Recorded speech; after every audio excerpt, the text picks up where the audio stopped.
Enzymes IMP points. ఉత్తేజిత శక్తి అంటే ఉత్పాదితంగా మారడానికి అదస్థ పదార్థానికి కావలసిన శక్తి అంటే ప్రోడక్ట్గా మారడానికి అనమాట.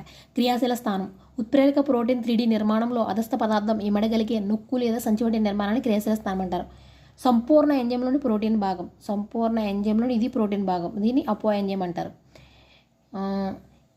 అపో ఎంజైమ్కు అంటే ఈ అపో ఎంజైమ్కు అంటిపెట్టుకుని ఉండే కర్బన సహకారాన్ని ప్రోస్థెటిక్ సముదాయం అంటారు. అంటే ఈ అపో ఎంజైమ్ ఇక్కడ పైన ఖాళీ ఉంది కదా, ఈ ఖాళీలో అంటుకుని పెట్టుకున్న దాన్ని ప్రోస్థెటిక్ సముదాయం అంటారు. ఇది కర్బన సహకారకం అనమాట.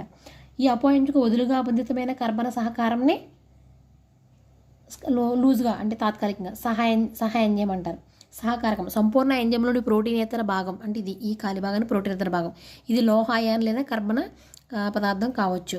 పోటీపడే నిరోధకం అదస్థ పదార్థం నిర్మాణంతో పోలి ఉండి ఎంజైమ్ క్రియాశీలత నిరోధిస్తుంది. ఉష్ణ ప్రియులు వేడి నీటి చలమలలో అధిక ఉష్ణోగ్రతలో జీవించగలిగే జీవులు.